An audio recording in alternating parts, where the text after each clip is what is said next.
நீங்க யார் ஃப்ரெண்ட்? அவங்க சார் விஜய் ஃப்ரெண்ட். ஓகே. எத்தனை வருஷம் ஃப்ரெண்ட் நீங்க? நாங்க சின்ன வயசுல இருந்தே ரொம்ப ஃப்ரெண்ட் சார். ஓகே.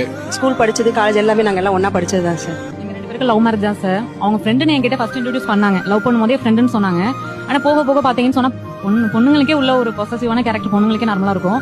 இவங்க எப்படின்னா எனக்கு ஈக்குவலா அவங்கள பார்த்தாங்க. முக்கியமா அவங்கள தொட்டு பேசுறது, வாடா போடான்னு பேசுறது, வாடி பொடின்னு பேசுறது எனக்கு சுத்தமா பிடிக்கல.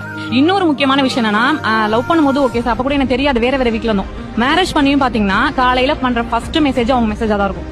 வாட்ஸ்அப் ஓபன் பண்ணாலே குட் மார்னிங் அவங்களோட தான் இருக்கும். அது நைட்டு தூங்கும்போது குட் நைட் அவங்களோட தான் இருக்கும். ஓபன் பண்ணும்போதே அவங்க கிட்ட பேசிதான் எழுந்திருப்பாங்க, தூங்கும் போதே அவங்க கிட்ட பேசிதான் வைப்பாங்க.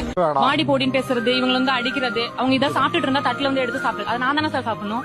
அது மாதிரி நீங்க முன்னாடி இருந்துக்கோங்க. அதை பத்தி நான் உங்களோட பாஸ்ட் பத்தி நான் கேட்கவே இல்லை. நான் வந்துட்டேல, அந்த பிளேஸ் எனக்கு தானே. சோ அதெல்லாம் வந்து நான் அவாய்ட் பண்ணிக்கங்கன்னு சொல்லி சொன்னேன். ஆனா அவங்க அவாய்ட் பண்ணிக்கல. நான் ஒத்துக்கிறேன் சார், என்னால வந்து அவங்க ஒரு 3 இயர்ஸ் பிரிஞ்சிருந்தாங்க. மேரேஜ் ஆயிட்டு ஒரு 6 மந்த்லயே நான் தான் அவங்களை பிரிச்சுட்டேன்னு வச்சுக்கோங்களேன், பிரிச்சுட்டேன். ஆனா அவங்களுக்கு மேரேஜ் ஆகி 2 இயர்ஸ் கழிச்சு வந்துட்டு அவங்க வீட்டுக்கு வந்தாங்க. அவங்க பாப்பா காது குத்துன்னு சொல்லி இன்வைட் பண்ண வந்தாங்க. நாங்களும் வந்து போனோம். அந்த ஃபங்க்ஷன் டேட்டு, டைம், இடம் அது மட்டும் தான் சார் இன்விடேஷன்ல பார்த்தேன். சரி ஓகே கிளம்பி போயிட்டு ஸ்பாட்டுக்கு போயிட்டு எல்லாம் நிக்கிறோம். அந்த டைம் வந்துட்டு காது குத்துற டைம். இவங்களை பார்த்து விஜய் என்ன நின்னுட்டே இருக்க, உட்கார அப்படின்னா. எங்க உட்காரணும், ஏன் உட்காரணும் அப்படின்னு சொல்லிட்டு கேட்டாங்க. என்ன சொல்றேன், நீ இன்விடேஷன் பாக்கல, உன் பேரு தானே தாய் மோமன் சொல்லி போட்டுருங்க அப்படின்னு சொன்னாங்க.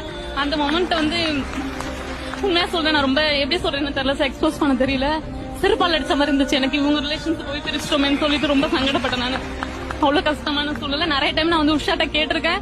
மறுபடியும் இந்த இடத்துல எல்லாருக்கும் நான் கேட்கிறேன், சோ சாரி உஷா, நிறைய டைம் தெரிஞ்சோ தெரியாமல உன்னை ஹர்ட் பண்ணிருப்பேன், ஐ எம் சாரி.